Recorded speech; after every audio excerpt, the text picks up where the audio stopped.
नमस्कार मित्रांनो, स्वागत आहे तुम्हा सर्वांचे आपल्या लाडके एज्युकेशनल यूट्यूब चॅनल एक्सपेक्टेड स्टडीमध्ये। तर बघा मित्रांनो, या व्हिडिओमध्ये आपण जीएमसी नागपूर भरतीच्या कॅटेगरीनुसार पुरुष तसेच महिला उमेदवारांच्या अंदाजित कट ऑफ किती लागू शकतो याविषयी माहिती बघणार आहोत।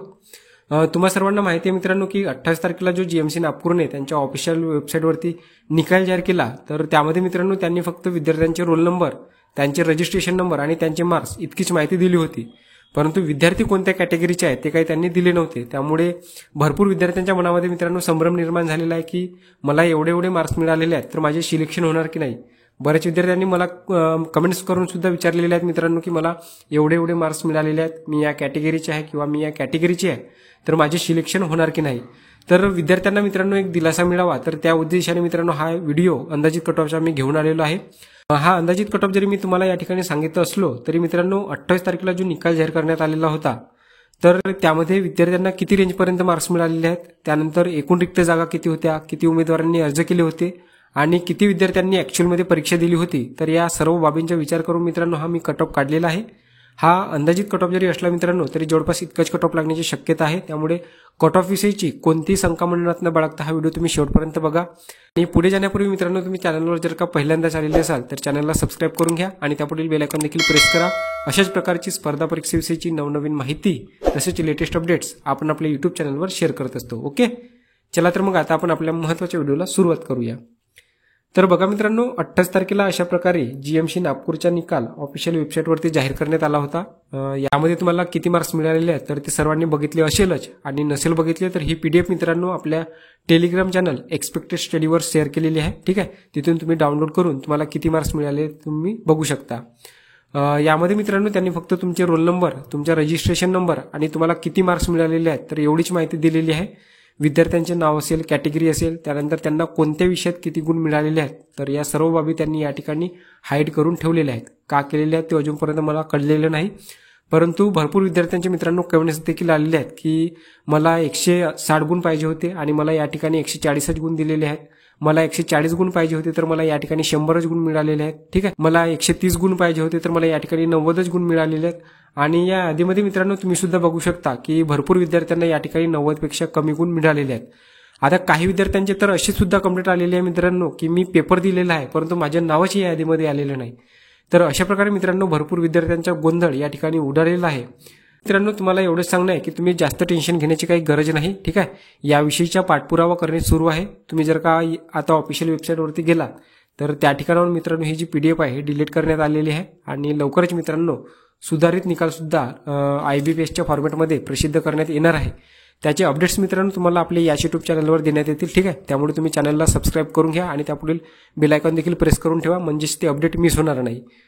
तर सध्या विद्यार्थ्यांना मित्रांनो दिलासा मिळावा या उद्देशाने 28 तारखेला जो निकाल जाहीर करण्यात आलेला होता, तर त्यामध्ये जे काही मार्क्स मिळालेले आहेत तर त्या माहितीच्या आधारे मित्रांनो या ठिकाणी हा अंदाजित कट ऑफ कितीपर्यंत लागू शकतो ते आता आपण पाहणार आहोत। तर बघा मित्रांनो, एकूण 680 जागांसाठी या ठिकाणी ही भरती प्रक्रिया राबवण्यात आली होती आणि त्यासाठी एकूण 64,000 प्लस इतक्या उमेदवारांनी अर्ज केला होता। तर या 64,000+ उमेदवारांपैकी मित्रांनो 38,324 इतक्या उमेदवारांनी या ठिकाणी परीक्षा दिलेली आहे आणि या 38,324 उमेदवारांपैकी केवळ 14,808 इतकेच उमेदवार मित्रांनो या ठिकाणी पात्र झालेले आहेत। म्हणजे इतकेच उमेदवारांना या ठिकाणी 90+ गुण मिळालेले आहेत आणि जे उरलेले उमेदवार आहेत 23,516, तर हे विद्यार्थी मित्रांनो या ठिकाणी भरती प्रक्रियेतून बाद झालेले आहेत, अपात्र झालेले आहेत, कारण की यांना 90 पेक्षा कमी गुण मिळालेले आहेत। तर आता महत्त्वाचा मुद्दा आहे तो म्हणजे अंदाजित कट ऑफ किती लागू शकतो। आता अंदाजित कट ऑफ जर काढायचं म्हटलं तर मित्रांनो एवढी माहिती पुरेशी नाही।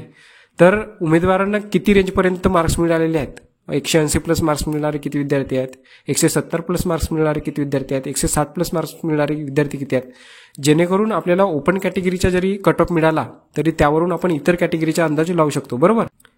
त्यामुळे मित्रांनो मी थोडी डीपमध्ये माहिती काढलेली आहे। तर बघा या ठिकाणी मित्रांनो 181 ते 200च्या दरम्यान जर का आपण मार्क्स असणारे विद्यार्थी बघितले तर या ठिकाणी केवळ एकच विद्यार्थी आहे ज्याला की 182 मार्क्स आहेत आणि हा टॉपवर आहे। त्यानंतर 171 ते 180 दरम्यान मार्क्स असणारे केवळ एकच विद्यार्थी आहे आणि या विद्यार्थ्याला 172 मार्क्स आहेत जो की सेकंड टॉपर आहे। त्यानंतर 161 ते 170 दरम्यान मार्क्स असणारे एकूण 22 विद्यार्थी आहेत। त्यानंतर 151 ते 160 दरम्यान मार्क्स असणारे एकूण 157 उमेदवार आहेत। त्यानंतर 141 ते 150च्या दरम्यान मार्क्स असणारे एकूण 620 विद्यार्थी आहेत. त्यानंतर 131 ते 140 दरम्यान मार्क्स असणारे एकूण 1285 इतके विद्यार्थी आहेत. त्यानंतर 121 ते 130च्या दरम्यान मार्क्स असणारे एकूण 1954 विद्यार्थी आहेत आणि 110+ मार्क्स असणारे एकूण 3447 इतके विद्यार्थी आहेत. आता तुम्हाला किती मार्क्स आहेत आणि तुम्ही कोणत्या रेंजमध्ये आहात, कुठे रँक करताय ते तुम्ही बघून घ्या. यावरून मित्रांनो तुमच्या एक गोष्ट लक्षात येऊन जाईल की तुमच्या पुढे किती मुलं आहेत आणि तुमच्या मागे किती मुलं आहेत. आणि तुम्हाला यावरून मित्रांनो एक अंदाज देखील बांधता येऊ शकतो की तुमचे सिलेक्शन होऊ शकते का नाही. तर या सर्व माहितीच्या आधारे मित्रांनो एक अंदाजित कट ऑफ किती लागू शकतो ते तुम्हाला मी या ठिकाणी सांगणार आहे. तर बघा मित्रांनो, ओपन कॅटेगरीच्या सर्वसाधारणच्या कट ऑफ 156+ लागण्याची शक्यता आहे आणि महिला उमेदवारांच्या कट ऑफ हा 148+ लागण्याची शक्यता आहे. त्यानंतर ओबीसी कॅटेगरीचा कट ऑफ बघा, सर्वसाधारणच्या कट ऑफ 144+ लागण्याची शक्यता आहे आणि महिला उमेदवारांच्या कट ऑफ 138+ लागण्याची शक्यता आहे. त्यानंतर ईडब्ल्यूएस कॅटेगरीचा कट ऑफ बघा, सर्वसाधारणच्या कट ऑफ 140+ लागण्याची शक्यता आहे आणि महिला उमेदवारांच्या कट ऑफ 134+ लागण्याची शक्यता आहे. आता तुम्हाला यामध्ये कन्फ्युजन होऊ शकतो की ओबीसी कॅटेगरीचा कट ऑफ जास्त आणि ईडब्ल्यूएस कॅटेगरीचा कट ऑफ कमी का.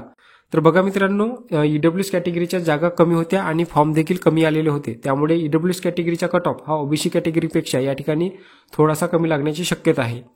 त्यानंतर एसबीसी कॅटेगरी बघा, एसबीसी कॅटेगरीच्या सर्वसाधारणच्या कट ऑफ 138+ लागण्याची शक्यता आहे आणि महिला उमेदवारांच्या कट ऑफ 132+ लागण्याची शक्यता आहे. त्यानंतर एससी कॅटेगरी बघा मित्रांनो, एससी कॅटेगरीच्या सर्वसाधारणच्या कट ऑफ 136+ लागण्याची शक्यता आहे आणि महिला उमेदवारांच्या कट ऑफ 128+ लागण्याची शक्यता आहे. त्यानंतर एसटी कॅटेगरी बघा, सर्वसाधारणच्या कट ऑफ 132+ लागण्याची शक्यता आहे आणि महिला उमेदवारांच्या कट ऑफ 126+ लागण्याची शक्यता आहे. याशिवाय मित्रांनो इतर जे काही कॅटेगरी आहेत, डीटीए असेल, एनटीबी, एनटीसी, एनटीडी, तर या सर्व कॅटेगरीच्या कट ऑफ मित्रांनो सर्वसाधारणच्या कट ऑफ 134+ लागण्याची शक्यता आहे आणि महिला उमेदवारांच्या कट ऑफ 126+ लागण्याची शक्यता आहे. त्यानंतर जे फिजिकल हँडिकॅप आहेत, दिव्यांग उमेदवार, तर त्यांच्या कट ऑफ मित्रांनो हा 120+ लागण्याची शक्यता आहे आणि जे एक्स सर्व्हिसमॅन आहेत, माजी सैनिक, तर त्यांच्या कट ऑफ हा 110+ लागण्याची शक्यता आहे. तर अशा प्रकारे मित्रांनो हा एक अंदाजित कट ऑफ मी या ठिकाणी काढलेला आहे. एवढाच कट ऑफ लागेल असे नाही मित्रांनो, यापेक्षा कमी सुद्धा कट ऑफ लागू शकतो, यापेक्षा जास्त सुद्धा कट ऑफ लागू शकतो. ठीक आहे. सुधारित निकाल मित्रांनो जो काही आहे तो लवकरच लागण्याची शक्यता आहे. त्याचे अपडेट्स मित्रांनो तुम्हाला याची युट्यूब चॅनलवर आपल्या देण्यात येणार आहेत. त्यामुळे आपल्या चॅनलला अजूनपर्यंत तुम्ही सबस्क्राईब केले नसाल तर चॅनलला सबस्क्राईब करून ठेवा आणि त्यापुढील बेल आयकॉन देखील प्रेस करून ठेवा, म्हणजेच ती अपडेट तुमची मिस होणार नाही. ठीक आहे. तर आजच्या व्हिडिओमध्ये इतकेच मित्रांनो, भेटूया आता आपण पुढच्या व्हिडिओमध्ये. धन्यवाद.